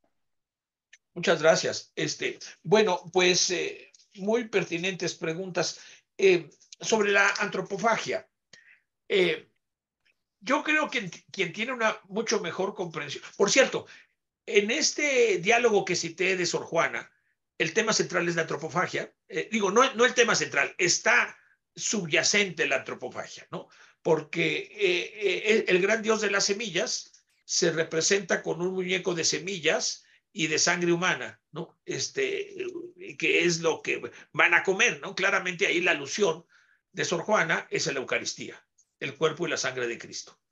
Y hay una analogía que ya establece Bartolomé de las Casas entre la antropofagia y la Eucaristía. Dice Bartolomé, si consideramos a estos indígenas bárbaros por tomarse el cuerpo y la sangre de personas virtuosas, de doncellas y de guerreros muy valientes, para que las virtudes de ellos se transmitan a los sacerdotes y a los gobernantes para el buen gobierno, pues nosotros somos barbarísimos porque nos comemos nada más y nada menos que a Dios. Y es el cuerpo y la sangre de Cristo, es decir, no es algo simbólico, por dogma no es simbólico. Entonces, es muy interesante esta analogía que establece Bartolomé Las Casas, diciendo, no se trata de canibalismo, sino se trata de un acto, sí, sagrado, religioso, análogo a la Eucaristía. Y justo este diálogo de doctrina cristiana, en este diálogo, nomás cité un pasaje, los franciscanos se espeluznan porque dicen, estás diciendo blasfemias, le dice a los Lamatinime, estás comparando el sacrificio humano con nuestra sagrada Eucaristía. Esa comparación ya la hacen los Lamatinime en ese diálogo, ¿no? Y los retoma Bartolomé de las Casas y los retoma después también Sor Juana Inés de la Cruz. Es un tema crucial, pero es por ahí donde lo salvan. En todo caso, tal y como se desarrolla ese diálogo de Sor Juana Inés de la Cruz, terminan los indígenas, la pareja indígena, convenciéndose de la Eucaristía por el mismo argumento por el cual practican la antropofagia, que es alimentarse de las virtudes para una mejor vida de mujeres y hombres virtuosos. Pero lo que llegan al convencimiento en este diálogo dramático, teatral que hace Sor Juana, de que la Eucaristía, en primer lugar, pues no solamente es de hombres virtuosos, sino es la virtud perfecta, es Dios mismo. Y además no es solo para la vida, para una mejor vida aquí, sino es para la vida eterna, para una vida, para la mejor vida eterna, ¿no? Y bajo, entonces ya el criterio de comparación es equitativo, me explico. Sí, es mejor la Eucaristía porque aquellas razones y motivos por las cuales se practica la antropofagia están desarrollados en dimensiones inconmensurablemente mayores en la Eucaristía. Creo que esta es la justificación más elaborada. Alonso de la Veracruz tiene una más práctica, que es, no, los conquistadores no tienen derecho a acusar de bárbaros, porque lo que hacían en la conquista eran lo peor, eran perradas. Es decir, no es que se alimentaran con un sentido religioso de los cuerpos humanos, sino se las daban, se daban los cuerpos vivos a los perros, y dice Alonso de la Cruz, soy testigo de ello, ¿no? Y estos testimonios de las perradas, pues era una práctica. Entonces, ¿con qué autoridad moral o cristiana cuestionan? Ese es un argumento de Alonso. El otro argumento no es muy convincente, es decir, pero también es elaborado. Dicen, a ver, se va a referir solo a los guerreros que se sacrificaban en guerras floridas, ¿no? En guerras floridas. Y decían que los guerreros capturados en una guerra pasaban a la situación de esclavos y ya no eran dueños de sus vidas. Entonces, bajo esa óptica, está muy elaborado, pero no es tan convincente. La otra, bueno, sí, particularmente los mexicas dicen que no es imperio, pero déjenme llamarle imperio, aunque no es exactamente un imperio.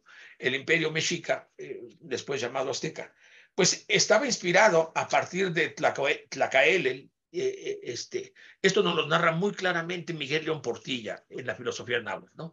Cómo hay una vertiente de un misticismo guerrero, que no es lo que había caracterizado antes a los pueblos mexicas, sino es algo muy reciente, de 30 o 40 años atrás con Tlacaelel, ¿no? Y que siempre estuvo en contradicción, por ejemplo, con la perspectiva de Nezahualcóyotl, ¿no? Y desde luego de Quetzalcóatl. Entonces, lo que tenemos, desde luego, es un pluralismo enorme de filosofías, de cultura, de cosmovisiones indígenas.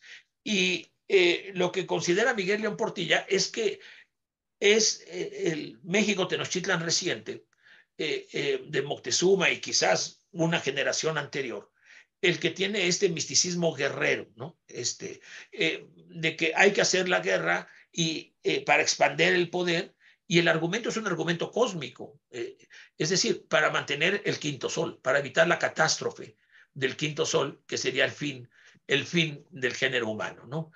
Porque el quinto sol es la... pero esto es una visión particular. Ahora bien, aún este pueblo, que es el más guerrero, y si quieren ustedes el más violento y sanguinario, porque la idea sí es aumentar los sacrificios humanos para evitar el cataclismo cósmico, ¿no? Para evitar que los conflictos entre los dioses o el descontento de los dioses produzca la caída del quinto sol en movimiento, que es la era actual en la que viven. Pero aún así, recordemos que la entrada de Cortés a México Tenochtitlan es pacífica. Y eso gracias en mucho al genio, al verdadero genio de Malinche, ¿no? Que lejos de ser una traidora, es una protagonista de un proyecto alternativo de equilibrios entre poderes español y mexica, para restarle poder al imperio mexica y liberar a las naciones y pueblos. Realmente habría que ver desde una óptica muy distinta, que es la que ahora se está desarrollando más por los historiadores, el papel de Malinche. Pero Malinche logra este entendimiento, dice Bolívar Echeverría. Malinche miente a unos y a otros, a diestra y siniestra, a españoles indígenas, para convertir la gran mentira en una gran verdad que está por venir, que es esta convivencia pacífica, que es el sueño también de los humanistas salmantinos, ¿no? La convivencia entre diferentes culturas, restablecer lo que había en España antes de los reyes católicos, este pluralismo cultural enorme donde convivían las tres grandes religiones monoteístas. Esto se puede, digamos, esta edad de oro, para recuperar el concepto del Quijote, ¿no? Frente a la edad de hierro, ¿no? Que es el imperio español, esta edad de oro de la pluralidad, de la libertad, pues es lo que están soñando, esta utopía es lo que están soñando. Y bueno, pues es lo que podría decir de manera apretada, Eugenio. Muchas gracias. Muchas gracias. Al contrario, gracias. Con permiso. Adelante, brevemente. Sí, perdón. Brevemente, porque ya se nos agota el tiempo. Bueno, había algunas frases, mensajes en el chat que quiero leerles, ¿no? Pilar Barrios nos dice: muchísimas gracias por esta conferencia, esta gran conferencia, que ha sido todo un curso y una bonita apertura para el debate sobre los aspectos tratados. Muy interesante este primer debate con el doctor Pizarro. Muchas gracias de corazón. Y la doctora Lolita Díaz, que muchas gracias. Muy importantes estas reflexiones para la actualidad mexicana. Y entro en clase. Bueno, retomo, doctor, si me permite, lo que menciona últimamente al final sobre la Malinche, ¿no? Es un tema de debate absolutamente, y dentro de poco, el próximo mes, los días 13, 14 y 15, se van a celebrar en Extremadura unas jornadas sobre Hernán Cortés, nuevas visiones, nuevas perspectivas, ¿no? Un encuentro propiciado por la Real Academia de Extremadura, las Letras y las Artes, ¿no? Y ahí, tanto la doctora García Manso como quien les habla, vamos a presentar eso que acaba de decir, doctor, sobre la nueva imagen de la Malinche, sobre el nuevo, la idea, ¿no? Perdón, que estaba con la cámara apagada, la idea de esa Malinche que participa, que establece una nueva forma de conexión entre el pueblo mexica y Cortés, es algo que se sabía, pero hay aspectos de esa figura, de esa personalidad que están todavía por descubrir.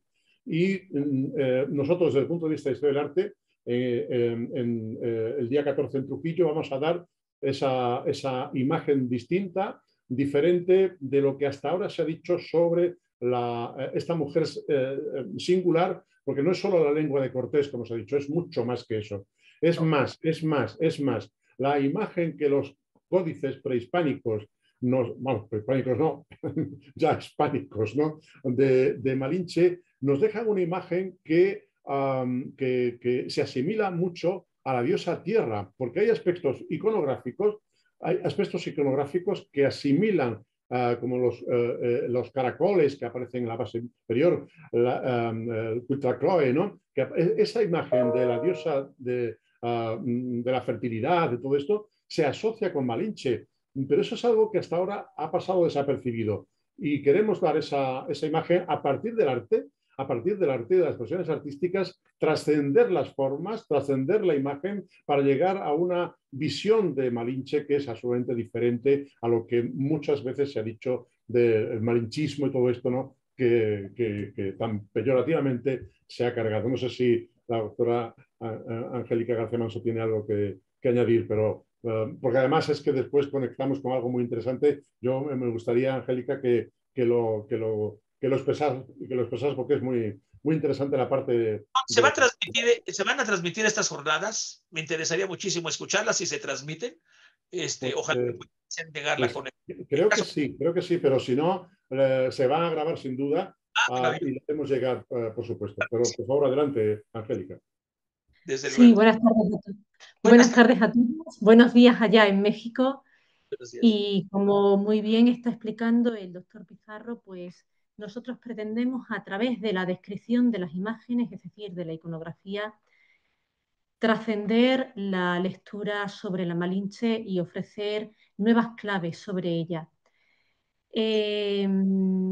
Es mágico, prácticamente mágico, cómo la iconografía no es algo estático, sino algo completamente dinámico que varía en función de las personas, de los receptores que leen esas imágenes. Y es muy interesante cómo la historia del arte deja un rastro de cómo la imagen de Malinche no ha sido correctamente interpretada y que es objeto de debate actual por completo, donde durante mucho tiempo se vio a una traidora, después se vio a una mujer fatal y sin embargo hoy en día no vemos nada de eso. Lo que vemos es a una mujer en un mundo de hombres en el que además tiene que subsistir. Vemos a una mujer políglota, a una mujer con condiciones estrategas y diplomáticas. Vemos también a una madre, es decir, la función, el papel, el significado de Malinche es algo sobre lo que queda muchísimo que decir. Y bueno, pues vamos a tener el placer de poder poner nuestro pequeño granito de arena el próximo día 14 en Trujillo y bueno, pues sería también un placer poder compartirlo con todos ustedes. Pues interesante, doctora Angélica, me encantaría poder escucharlas y efectivamente yo me baso mucho en esta visión alternativa, en los trabajos de Margot Glantz.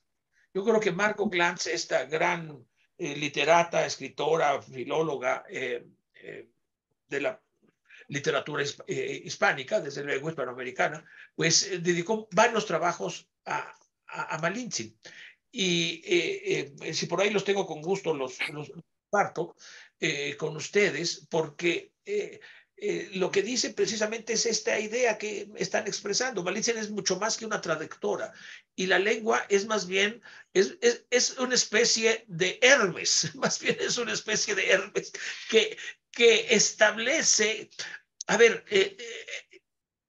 en el diálogo de Platón, en el Protágoras, Hermes es el encargado de transmitir el sentido común de justicia, así lo dice en el diálogo de Platón, a todos y todas las personas, para evitar que la ciencia y la tecnología, a mí me parece el diálogo más hispanoamericano que hay de Platón, ¿no?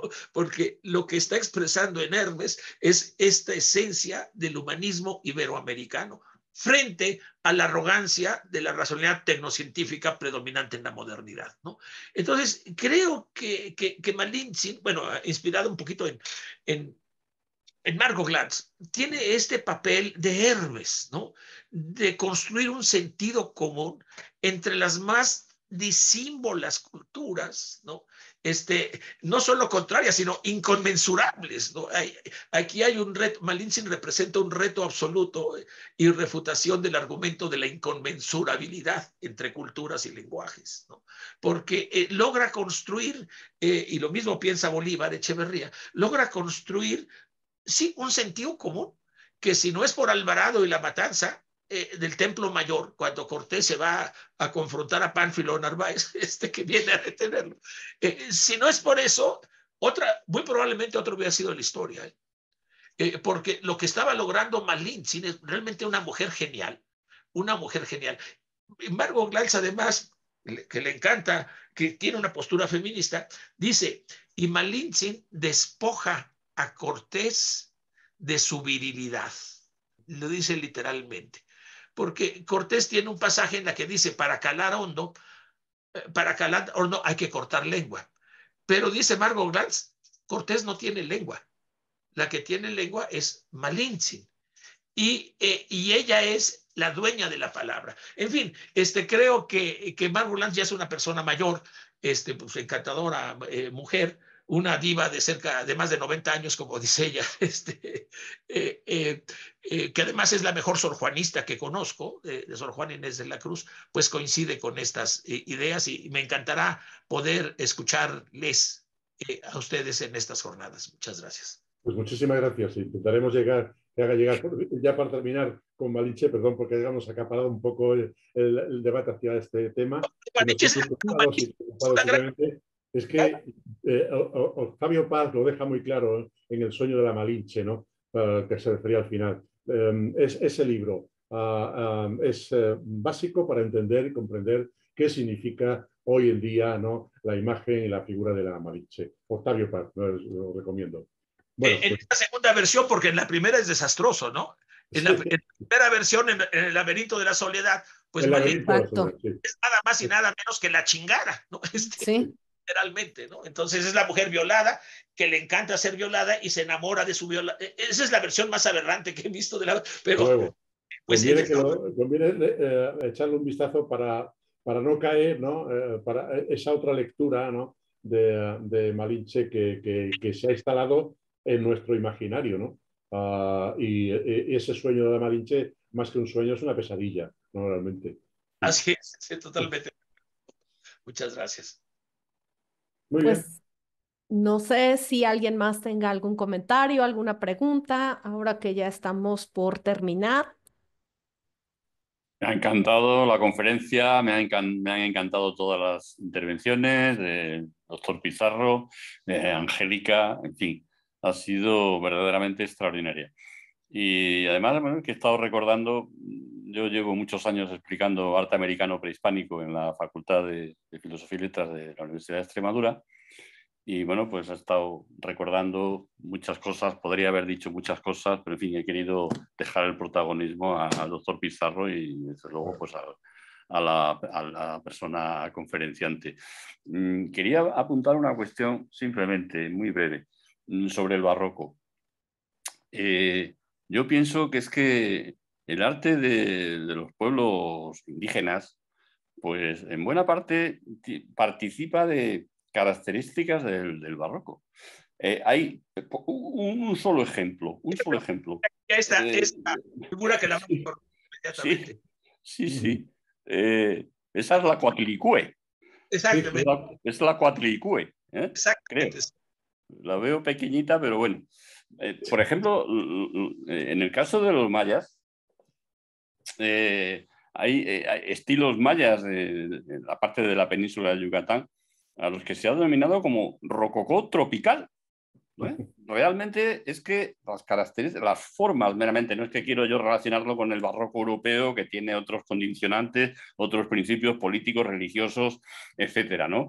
Incluso militares y económicos. Pero en cuanto a las meras formas, que luego son las que se llevan a la arquitectura virreinal y a los retablos de la época virreinal, se ha hablado de la Capilla del Rosario, etcétera, etcétera, las magníficas yeserías poblanas.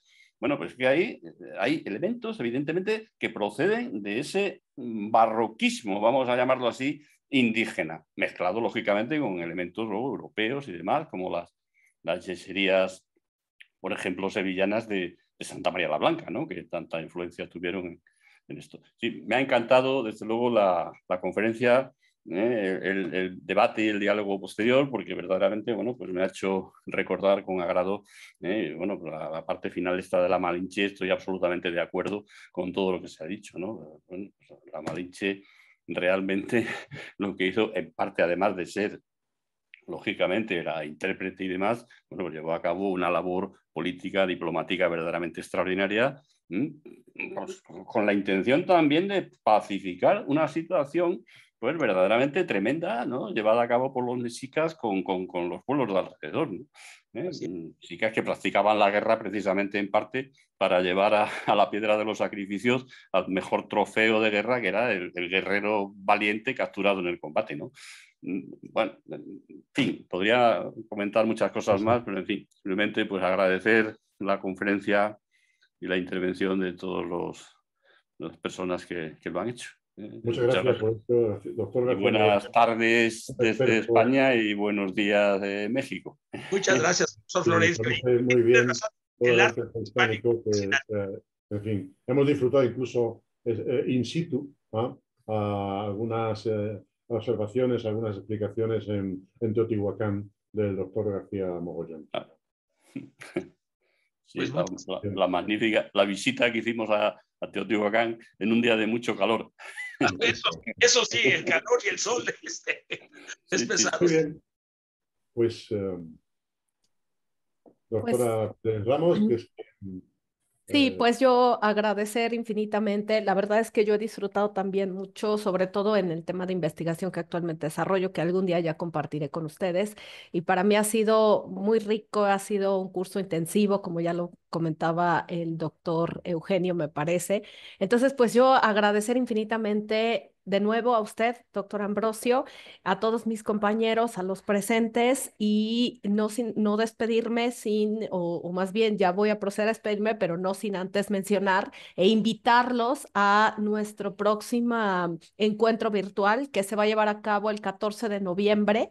Vamos a empezar con la mesa de diálogo que es la del arte tequitqui, que es lo que le referíamos al principio y durante el diálogo que se suscitó, doctor Ambrosio, está usted completamente invitado. Le vamos a compartir la liga de acceso. Es el 14 de noviembre del 2025 con la doctora María Isabel Álvarez y Casa. Empezamos la mesa temática de el arte tequitqui. Y a todos pues les invito desde ahora, les reiteraremos por correo y lo estaremos publicando en nuestros canales. Entonces agradezco mucho a todos que hayan estado presentes, que hayan retroalimentado este espacio, pero especialmente a usted, doctor Ambrosio, le haremos llegar, por supuesto, su constancia de participación. Y bueno, pues a nombre de mis compañeros les deseo un excelente día y una excelente tarde-noche en España. Perdóname un segundo, porque es que no era capaz de entrar. Es que Pilar tiene detrás un cartel. A ver. Es que he querido pedir la llave para entrar en la sala Malinche, pero como veía que se acababa ya la conferencia, y he querido, si veis aquí, espero que pronto podamos reunirnos en algún momento aquí, en esta sala Malinche, ¿no? Porque ha sido muy bonita la intervención también de Javier, de Angélica, de Eugenio, del profesor Eugenio, y bueno, y de ahora ya la última de Florencia. Ha sido maravilloso, de verdad. Ha sido una tarde fantástica. Entonces yo como premio venía corriendo en el coche a ver si podíamos entrar y hacer una vista, porque además es muy significativo, por supuesto, todo lo que es este encuentro, ¿no? Todo lo que se abre. Emocionante lo que usted me está mostrando. Es decir, que allá en Extremadura haya una sala que se llame Malinche es emocionante y es un ejemplo para no son Sí, sí. mexicanos, ¿verdad? Los Claro, todo estética mexicana, todo mexica, todo bueno, ya lo verán, es que me ha dado pena porque quería hacerlo, quería terminar con ello, pero bueno, el próximo día, si queréis, lo voy a procurar también para poder estar dentro. Pensé que estaba abierto porque ha habido una conferencia hace un rato y nada, es fantástico este sitio. Además, lo ¿dónde, primero me lo Muy oportuna la intervención, Pilar. Muchas gracias. Muchas gracias a todos.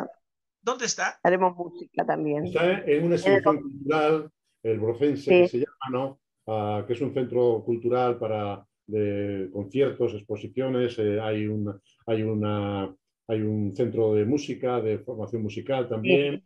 Sí, Y de danza. una sala con una escultura, además de la Malinche, que preside la sala. Sí, todo alrededor también hay una serie de ¿verdad? No son grabados, son bajo relieve.